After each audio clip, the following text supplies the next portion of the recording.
Today we're going to be comparing the PS5 versus the PS5 Slim. Let's get into it. So I've had this PS5 Slim for about 3 days now, and I've really been enjoying it.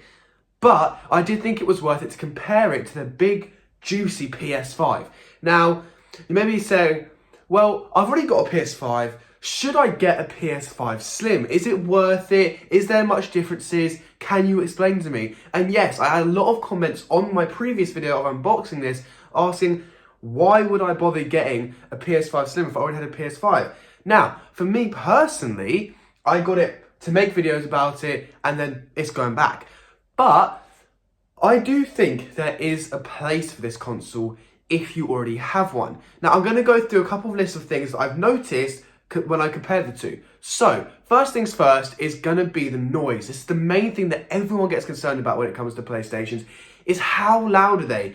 Because the PS4s were notorious for being loud machines and over time getting louder and louder and louder. Now, I've had my main PS5 for about a year now, and I have noticed that when I use it, the fan is very minimal. Like, it is very quiet. But if I show you this video here, you can hear how loud it is. Let's cut to it.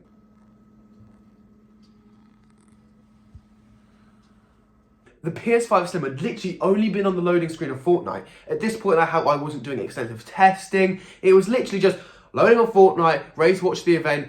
This was literally about 15 minutes ago before filming this video. I've done all of the other testing for the other games, and I've noticed that the fans are just so much louder. For some reason, they are just ridiculously loud. And I don't know why, because I would have thought that they would have tried to keep the same sort of cooling system, but obviously they've had to take out a massive chunk of that to reduce the size down, and I think that has just led to the PlayStation 5 Slim being so much louder, because the PS5 is basically, the reason why it's so big is because of that heatsink, and then on the PS5 Slim, that is gone. There is a smaller heatsink, and it means that it's louder because it's still having to chug out the same amount of heat that the PS5 is, just in a smaller package, because at the end of the day, they have the same exact performance. You are gaining no additional performance if you buy this thing, which is good in some ways because it means you're losing nothing for size, but it does mean that you're also going to have a louder console, which for a lot of people is going to be a massive deterrent. And number two, obviously, pricing of these things. Now, I personally do think that the pricing doesn't make much sense, because these are actually similar pricing to the regular PS5s. Now, if these were like $250, we could compare it to something like the Xbox Series S, at least the digital version. I wouldn't mind if the disc version started at maybe $350, $400, but the non-disc version should probably start a bit lower, maybe $300, because then we can compare it more to cheaper consoles. But because you're getting the same performance, I don't think Sony could quite do this. Now, it does mean, if you are going out looking for a PlayStation, it does make it difficult as to know which one you should buy. Now, I'm going to give you a couple of scenarios on what type of buyer you should be if you're buying this console. Now, if you travel a lot and you go a lot of places, this PS5 Slim makes so much sense. Because if you want to be a part of the PlayStation ecosystem instead of Xbox, then yeah, PlayStation Slim is definitely going to be the best, because it is smaller, the same performance, and you can fit it in a bag a lot easier. But I will ask you this question: why are you not getting an Xbox Series S? If you travel a lot, look at an Xbox Series S if you don't mind which console you are on, because I really recommend this console. It's tiny. It is literally absolutely tiny. I can take this anywhere. I can hold it with one hand. It's ridiculously light. You get next-gen games, next-gen performance, and it's a really good console. Now, I would recommend maybe getting the Xbox Series S Black Edition, just because it is that slight bit better in terms of storage. But yeah, definitely just consider that. Because you haven't got much difference in the pricing, it doesn't really make much sense if you, number one, already have a PS5, or you want to go to a next-gen console, to get the Slim. Now, I'll tell you why. Because if you are worried about the noise, the PS5 is absolutely perfect. It barely is audible. Whereas when I'm sat down, I can hear the PlayStation all the way over the other side of my room compared to the regular one. So, I will say this: if you travel a lot, get the PS5 Slim, because it's honestly going to be fantastic, but also consider getting the Xbox Series S. If you don't travel a lot and it's just going to sit at home and size constraints aren't your problem, go for the regular PS5, because I definitely do think that for the money, the bigger PS5 is definitely worth it. And that's just because of the noise. The noise is so much less, and you also are getting more for your money in some ways, because if you have the smaller console, over time, that heatsink isn't going to be able to push out as much heat. Compared to the big PS5, it's going to be able to keep pushing out heat, which means over long gaming periods, your FPS, your performance is going to be higher. So definitely do consider that if you are going to buy this console. Number 3, what a lot of you are probably asking, how does it game? Is it a good gaming device? Now, I've tested this on 2 devices. I've tested this on my 4K 60fps TV back here, and I've also tested it on my 1080p 144Hz monitor. Now, obviously, I can only test it at 120Hz, but gaming performance is exactly the same across both of these consoles. I will throw up some videos now of how these consoles compare, and I will have to put which console it actually is because there is no difference.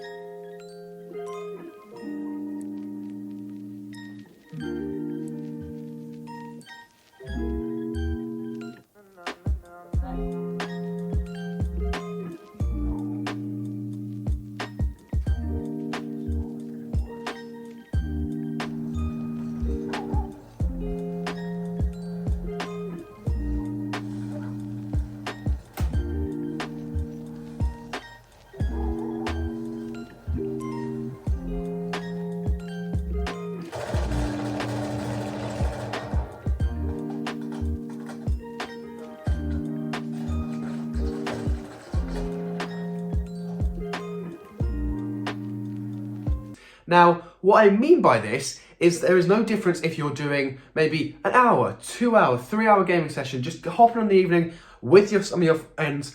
Yeah, the PS5 Slim is going to be able to hold up absolutely fine. It's going to be comparable to the regular PS5. But if you do long gaming sessions, yeah, you're probably going to want the PS5 because the heatsink is going to be able to push out that heat more than the PS5 Slim, and it just means you're going to get sustained performance. Now, when I did my testing, I did notice that when I was playing Fortnite, the frames do sort of tend to drop when you've been playing for maybe 4 or 5 hours. But that is not taking into account that I've been using this console for a good 4 or 5 hours. And you do have to think, yeah, maybe this tiny console is going to push out heat as well as the big one. But compared to the big PS5, that thing can just keep going because the fans, the heatsink all work so well together that you're not going to need to worry.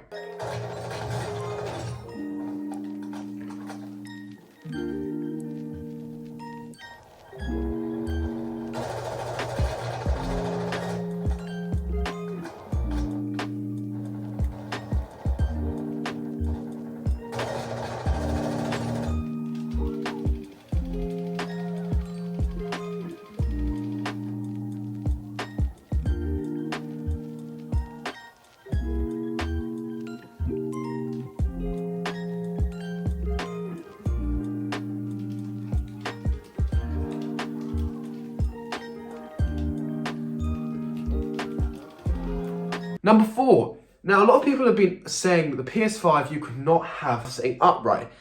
Now, you definitely can. I've had my PS5 sat up the whole time I've had it, just because of size constraints. This thing is absolutely massive when it's sat on your desk, and you definitely don't want to have it landscape if you can try. But it does, a lot of people have been saying that the cooling that's actually going over the chip, the metal, it's not good for it, it's not good for the cooling, and now I haven't noticed this, so I wouldn't worry about it. Sony themselves have said that it doesn't matter, so I wouldn't deep it too much. I just wanted to put this in because a lot of people have been asking. This is the same across the big PS5 and the PS5 Slim, so do take that into consideration. The heat. Now, this kind of loops back to number 1, is that the noise is linked to the heat. Yeah, the PS5 Slim does produce slightly more heat, and I will show this to you on screen now. So after an extended gaming session, the temperature of the PlayStation got to 42.8. Now, this is the PlayStation 5 Slim, and 42.8 isn't too bad. Let's go and compare the PS5 now. And this is the temperature of the regular PS5. Quite a lot cooler. I think it's just that the PS5 Slim is having to pump out the heat faster compared to the PS5. The PS5 has got cooling all along the front. The PS5 Slim only has cooling along the side, so it's having to push out and upwards. Compared to the PS5, where it can fire directly up any direction it likes. Yeah, heat is going to be able to escape quicker on your PS5 compared to the PS5 Slim. I think that was just a guaranteed. Everyone kind of assumed that this would be the case. But yeah, for all of you asking in the comments in the previous video, yeah, the PS5 Digital the PS5 Slim does get slightly hotter, but It's not really noticeable. It's not going to make your room heat up. I think what a lot of people are concerned about is the noise. And yes, because it's time to get rid of that heat, it is louder. I don't have to say design. The design of these things are absolutely lovely. And I'm so glad that PlayStation kept the look of the PS5 with the smaller popped collar and those sleek design lines across the side. Now, personally, I prefer the look of the PS5 itself, but the PS5 Slim keeps so many aspects of the PS5 that I definitely think that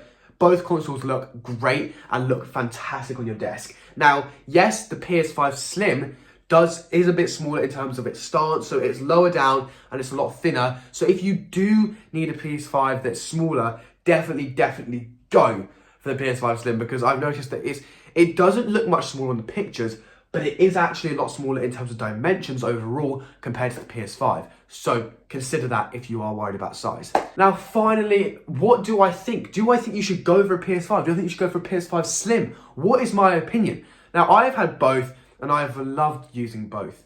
They have been absolutely fantastic, and I definitely think that if you are in the market for a PS5, it is kind of up to you. You've got to consider what type of person you are, what type of results you're looking for out of your PlayStation.